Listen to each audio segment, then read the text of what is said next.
ఇల్లు ఇల్లాలు పిల్లలు జూన్ 25th ఎపిసోడ్. తీరని గుండెకోత. తన కుటుంబం కోసం వేదవతి ఆవేదన. సాగర్కి నరకం. అవునబ్బా, రామరాజు అంటే పగ ప్రతీకారం గురించే కదా మాట్లాడతాడు. మరి ఆ పగ ప్రతీకారాలకు మూల కారణమైన భద్రావతి కుటుంబం ఏమైపోయింది? దాదాపు 2 నెలలుగా కనిపించకుండా పోయారు ఫ్యామిలీ మొత్తం. అయితే నేటి ఎపిసోడ్లో తన ఫ్యామిలీ గురించి ఆవేదన చెందింది వేదవతి. నర్మద తండ్రి పుట్టినరోజు కావడంతో తండ్రికి వాచ్ని బహుమతిగా ఇవ్వాలని అనుకుంటుంది. అయితే అక్కడికి వెళ్ళిన నర్మదా సాగర్లను ఘోరంగా అవమానిస్తాడు ఆమె తండ్రి. నువ్వు గవర్నమెంట్ టీచర్వి, నీ మొగుడు రైస్ మిల్లులో మూటలు మోసుకునేవాడంటూ చులకన చేసి మాట్లాడతాడు నర్మద తండ్రి. అయితే నాన్న మాట్లాడిన మాటల్లో తప్పేముంది అని సాగర్ని మార్పు తెచ్చే ప్రయత్నం చేయడాన్ని నిన్నటి ఎపిసోడ్లో చూసాం. ఇక నేటి రాత్రి ప్రసారం కాబోయే ఎపిసోడ్లో ఏమైందంటే, నువ్వు రైస్ మిల్లులోనే పనిచేస్తూ పోతే నా గురించి నేను గర్వంగా ఆఫీస్లో ఎలా చెప్పుకోగలను సాగర్ అని అంటుంది. ఆ మాటతో సాగర్ కన్నీళ్లు పెట్టుకుంటూ, చూడు నర్మదా, నేను మా నాన్నకి అండగా రైస్ మిల్ చూసుకుంటానని పెళ్ళికి ముందే చెప్పాను కదా, మరి ఇప్పుడు ఇలా మాట్లాడుతున్నావేంటి అని అంటాడు. అవును సాగర్, చెప్పావు, కానీ నువ్వు దాంతోపాటు గవర్నమెంట్ జాబ్ సాధిస్తానని కూడా చెప్పావు. నాకు వేరే పెళ్లి సంబంధం చూశారని బాధతో, నువ్వెక్కడ దూరం అవుతావనే బెంగతో నీ గురించి ఆలోచించాను తప్ప నీ పని గురించి ఆలోచించలేదు. అందుకే నీపై ప్రేమతో అందరినీ వదిలేశాను. అలాగని నువ్వు చేస్తున్న పనిని తక్కువ చేయడం లేదు. దాన్ని నీ జీవితం అనుకోవడాన్ని సమర్థించలేను. నువ్వు చదివిన చదువుకి ఆ పని కరెక్ట్ కాదని నీకు కూడా తెలుసు. అయినా సరే మీ నాన్నపై ఉన్న భయంతో నువ్వు ఆ రైస్ మిల్ దాటి బయటకు రావు. వేరే జాబ్కి ట్రై కూడా చేయవు. ఆలోచన కూడా చేయడం లేదు. నేను కూడా నీకు చెప్పలేను. ఇటు నా భర్తకి, నా కన్న తండ్రికి వాళ్ళకి మధ్య నలిగిపోవడం తప్ప నేనేం చేయలేకపోతున్నాను అంటూ కన్నీళ్లు పెట్టుకుంటుంది నర్మద. ఇక వేదవతికి చాలా రోజుల తర్వాత కన్నవాళ్ళు గుర్తొచ్చారు. గత 2 నెలలుగా వేదవతి ఫ్యామిలీ మొత్తం కనిపించకుండా పోయిన విషయం తెలిసింది. దానిపై సమయం తెలుగులో కథనం కూడా వచ్చింది. భద్రావతి ఫ్యామిలీ మొత్తాన్ని లేపేయడానికి కారణం ఇదే.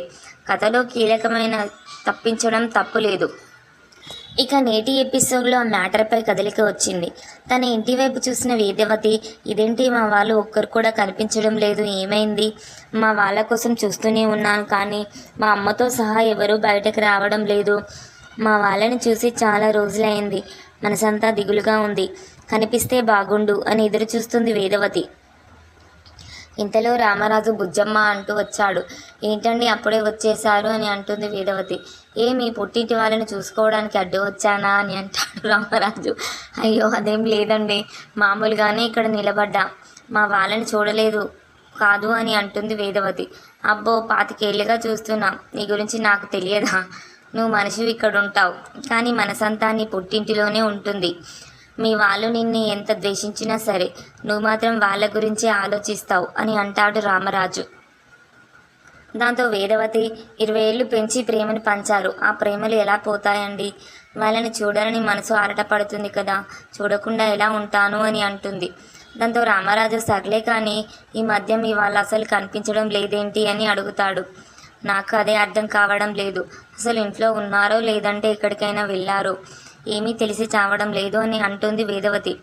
దానికి ఇంత కంగారు ఎందుకులే కానీ, మీ తమ్ముడు తిరుపతి ఉన్నాడు కదా, వాడిని అడుగు తెలుస్తుంది అని అంటాడు రామరాజు.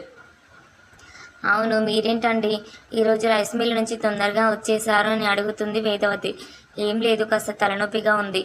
నా జీవితానికి ఏదైనా దిగులు బాధ ఉందంటే అది నీ ముద్దుల కొడుకే అంటూ ధీరజ్ కాడికే వస్తాడు రామరాజు. చిన్నోడిని ఏమనకపోతే వీడికి తిన్నది అరగదేమో కానీ తిప్పి ఇక్కడికి తీసుకుని రావడంతో ఇప్పుడు వాడేం చేశాడండి? వాడు సైకిళ్లపై ఆర్డర్లు ఇస్తూ ఎంత కష్టపడుతున్నాడో చూశారు కదా అని అంటుంది వేదవతి. నా బాధ కూడా అదే. కొడుకు అంత కష్టపడుతుంటే చూడలేకపోతున్నాను.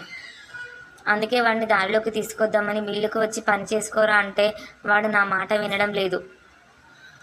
వాడు భవిష్యత్ గురించి బాధపడటం తప్ప నేనేం చేయలేకపోతున్నాను అని అంటాడు రామరాజు.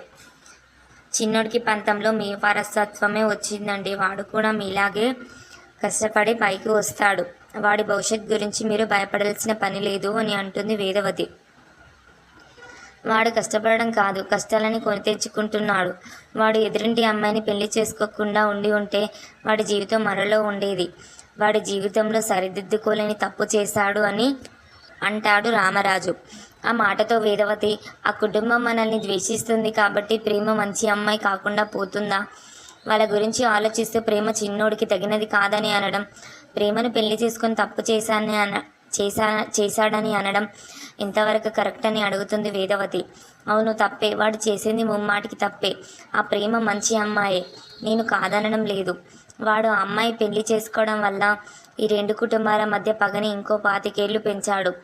వాడు చేసిన తప్పును నువ్వు సమర్థించకు అని ఎప్పటిలాగే అడ్డదిడ్డంగా మాట్లాడతాడు రామరాజు.